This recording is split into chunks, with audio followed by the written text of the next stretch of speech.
আমি তারুণ্যের আলো মেধাবৃত্তিতে বৃত্তি পেয়েছি। আমি সবাইকে বলতে চাই, সবাই মোবাইল কম দেখো। মা বাবা যেভাবে পড়তে বলে সেভাবে পড়ো, স্যার যেভাবে পড়তে বলে সেভাবে পড়ো, মা বাবার কথা মতো চলো, মোবাইল কম দেখো। তাহলে আমরা এরকম ভালো ভালো ক্রেজগুলো পাবো, পরীক্ষায় ভালো রেজাল্ট করতে পারবো। আমি তারুণ্যের আলো মেধাবৃত্তিতে A গ্রেড পেয়েছি। আমার খুব ভালো লাগছে। আমরা মোবাইলের প্রতি আসক্ত না হয়ে লেখাপড়া করলে এরকম ভালো ভালো পুরস্কার পাবো। আমি সবার প্রতি অনুরোধ করবো যে মোবাইল না দেখে ভালোভাবে পড়ালেখা করে যাতে এরকম ভালোভাবে পুরস্কার পেতে পারে। মা বাবা যেটা বলবে সেটা শুনবে। আমি তারুণ্যের আলো মেধাবৃত্তিতে পুরস্কার পেয়েছি। আমার খুব ভালো লাগছে। আমি সবাইকে বলবো আমরা মোবাইল না দেখে পড়ালেখায় মনোযোগ দিতে, স্যারের কথা মতো চলতে, মা বাবার কথা শুনতে।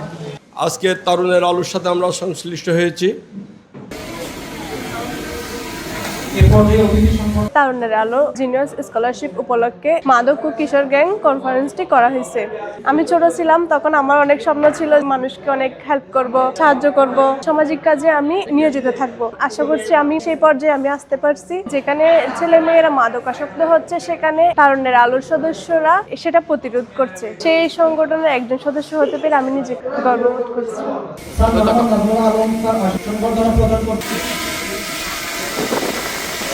তারুণ্যের আলো স্কলারশিপ জিনিয়ার যে বৃত্তির উদ্যোগটা নিয়েছে, ওটা যে আমার সন্তানকে প্রথম অংশগ্রহণ করে যে ও বৃত্তিটা পেয়েছে, আমার মা হিসেবে, অভিভাবক হিসেবে আমার অনেক আনন্দিত হচ্ছে। এই ধারাবাহিকতাটা চালিয়ে যাক। সন্তানদের জন্য ভালো কিছু করতে চাইলে এই সমস্ত সংগঠনের সাথে যাতে সহযোগিতা করে, বাচ্চাদেরকে বৃত্তি পরীক্ষায় অংশগ্রহণ করে হাটাজারিবাসীর জন্য এটা আসলে অনেক গর্বের বিষয়।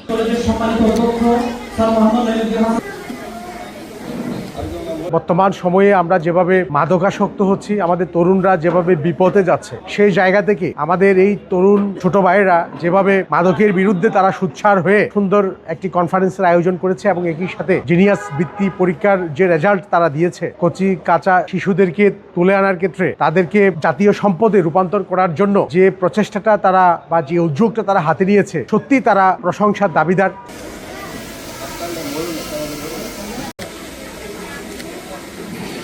তারুণ্যের আলো তারা সমাজে আলোই ছড়াচ্ছে। এক পক্ষ যেখানে মাদকে আসক্ত হয়ে পড়ছে, আরেক পক্ষ সেখানে মাদককে প্রতিরোধ করার জন্য তাদের ভিতরে যে শক্তি আছে, তাদের ভিতরে যে আলো আছে, আলোটা ছড়িয়ে দিয়ে অন্ধকারকে দূরীভূত করতে। নিঃসন্দেহে তাদের এই কার্যক্রমকে শুধু প্রশংসা করলে হবে না, আমি মনে করি প্রতিটা তরুণ এবং যে ছাত্রছাত্রীদের এই জিনিসটা ধারণ করা উচিত।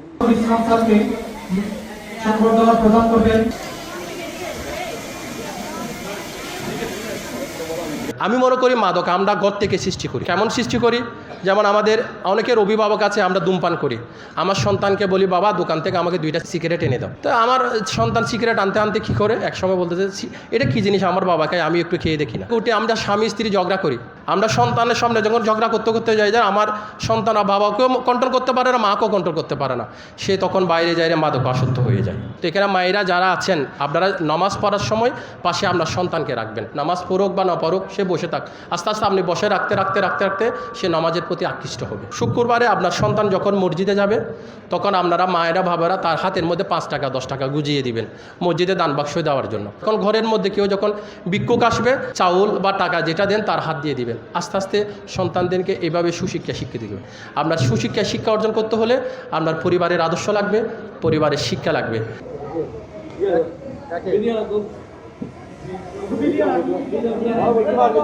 হাটাজারির অল্প সময়ে যে সংগঠন আলোড়ন সৃষ্টি করেছে মানবিক এবং শিক্ষা বান্ধব নতুনত্ব কর্মকাণ্ডের মাধ্যমে 2023 সালের 19শে মে থেকে আজকের এই ধারাবাহিকতায় 2 বছর আমাদের পথ চলার 3য় বর্ষ প্রতিষ্ঠাবার্ষিকী উদযাপনে আমরা আজকের আয়োজন মাদক কিশোর গ্যাং বিরোধী কনফারেন্স আয়োজন করেছি। যে আয়োজনের মাধ্যমে তরুণ প্রজন্ম, শিক্ষার্থী বৃন্দ উপকৃত হবে, অনুগৃহীত হবে, ওই ধরনের আয়োজন আমরা করেছি।